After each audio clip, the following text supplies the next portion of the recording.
Hello and welcome, I'm Olas Garjuk and you're watching Head to Head with UATV. If Ukraine will reach certain peace agreements with Russia, their approval will be passed to a nationwide referendum.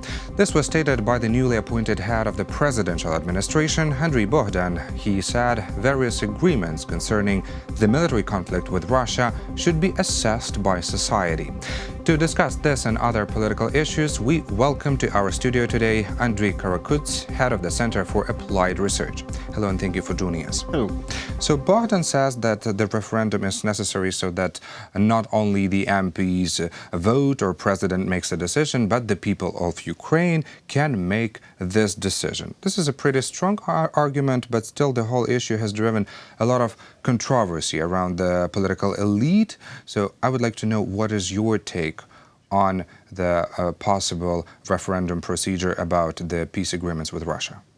We still do not know the exact idea of this referendum, the exact questions that will be put in its conducting. So we just waiting for more information. And yesterday President Zelensky already said that this referendum will be informational. It will be not obligatory, and after that, it won't have any decisive authority, yes? No, it will not be...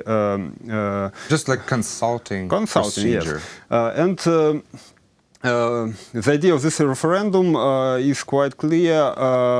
President Zelensky, he wants to have support from the people for his peace initiatives. And this situation I can explain only one way. For last 5 years, after the start of the conflict, our parliamentary body, Verkhovna Rada, blocked many laws that were necessary to adopt and to fulfill Minsk agreements. For example? Yeah, and this, first of all, this is political points about autonomy, about cultural, language, economic, the last points of Minsk agreements. Were not adopted. Not adopted, of course. No, they are already developed, these laws. The bills are developed, exist, but they haven't been voted for. Into laws, yes. So this idea that to have some impact on Verkhovna Rada, we don't know which parties will be part of it. So he needs some instrument, yes, to influence legislative body, and in this way idea of referendum is quite interesting. But at the same time, if we asking people about our relations with Russia, it's good to see what Russia sees. And Russian answer... We will need a Russian reaction. Yes. Let's talk about it a little bit later. I want to touch an aspect that we do not have legislation on referendums procedure. So yes. This is an important issue also if the president wants to hold the referendum. Does this mean that the comment of Bohdan representing Zelensky adds one more task for the Ukrainian government, apart from these recent demands about the amendments to the electoral code and a procurement system?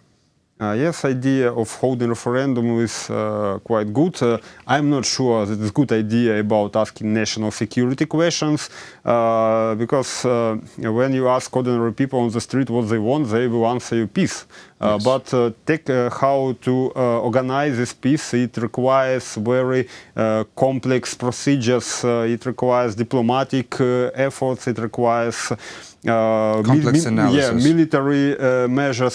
So it is not like very simple that after we will vote for peace, it will arrive. No, it doesn't work. And idea of referendum, first of all, to have this support after all necessary measures are already taken. So we cannot conduct it, for example, in 1 month, because even if we have this law about referendum, we need to elaborate these conditions for this referendum, and it will be a final step when we will need to end this conflict on the east of Ukraine, and first of all we need Russian consent. send, because Russia is first of all supplier of the weapons, supplier of the mercenaries, yes, and supplier of the economic viability of this occupied region. So without a Russian agreement, such referendum will be just a populist thing. I understand. And also, referendum would be a very pricey procedure to implement in Ukraine until we reach some certain electronic and digital developments, so we can maybe have some similar procedures like in Estonia, when this can be online voting, for example. But still, the point of holding many referendums was one of the promises of Zelensky's election campaign, and as a democratic procedure, referendum is an effective procedure. We do not have any doubts about that, but can this referendum be about peace with Russia? You touched this issue, and I would like to refer on to a few comments. The chairman of the Verkhovna Rada, Andriy KaraKUts, says this move as capitulation. Quote, "I recommend the president and his team to study Ukrainian history well and not look for ways to surrender to Russia," end quote. And then we have the reaction from the former president, Petro Poroshenko. Yeah, let me just tell about the reactions, and then I want to know your stance on this. Poroshenko doesn't support the idea of referendum, and he strongly recommends Zelensky to immediately dispel the rumors about the capitulation. So the population probably doesn't have this fear of a possible capitulation. And also we have a very interesting comment from the singer and probably future MP Sviatoslav Vakarchuk, who is the frontman of the band Okean Elzy, and people have been hoping that he would be a presidential candidate as well. He has condemned this move. He reiterated that it is dangerous and irresponsible to put a question of national security to a referendum in times of actual war, and moreover, when there is not only an actual war, but also a disinformation campaign against Ukraine. And he reminded also about the referendums conducted in Donbass and Crimea. So, yeah, we do see that people are very concerned about this issue. What can you tell us about this when the question of national security is being put on onto the referendum, and the reactions? How could you comment on the reactions of chairman of the Verkhovna Rada and possibly future MP Sviatoslav Vakarchuk? We need to look at the tactics of Zelensky, how he conducted his campaign. He first of all wanted to be popular, and he always used this, I don't know, trick, asking people what they want. Send me the message. Send me a message about your demands, about your needs. It was via website, via some groups in social networks. So it was quite a good idea for the electoral campaign. Of course. Direct dialogue with the people. And at the same time, in Constitution, we, for example, have some ban for asking people in referendum questions about budget or taxes and so on. There was also some controversies about asking people if we need to join NATO. So these questions are really complex. And we see that Zelensky tries to have some support, and people expect from him, first of all, ending of this conflict. And his stance on it is still forming, as I understand, because, for example, he refused yesterday to talk with Russia. I mean, bilateral talks, yes. He still forming his position about Minsk agreements.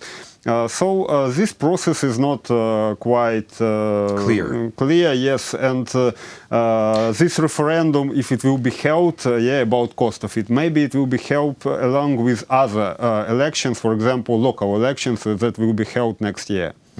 Okay, this is interesting. Well, now let's talk about Russia's reaction. We know that Peskov, Putin's press secretary, said that in the Kremlin the idea of holding a referendum on relations with Russia was called the internal case of Ukraine.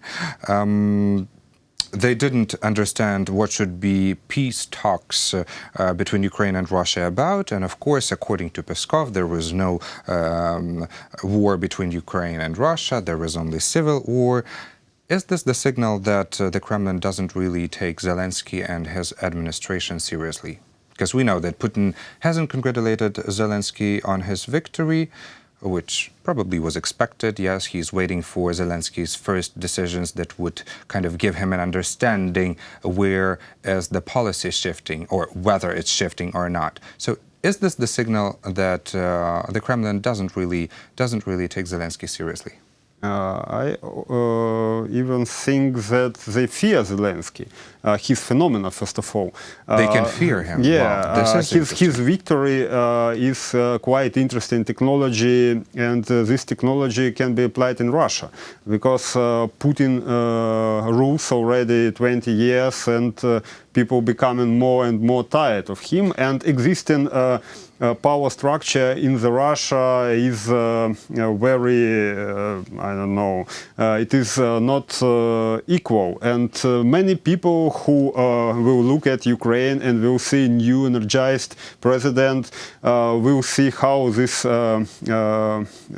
power distribution is working, so they will ask, okay, one day, okay, why we have this old person as our president who clings to power and doesn't want to change their life for better. So it's really quite interesting to see what will happen in Russia in following months, and I think that idea of Russia now somehow to damage Zelensky, and we see that their tactics already to use some economic leverages here, to block some export of oil, gas, and this year we will see these negotiations about gas transit, new gas deal between Russia and Ukraine, and I see that from this deal will depend in many ways the future and of occupied Donbass and future relationship between Russia and Ukraine. So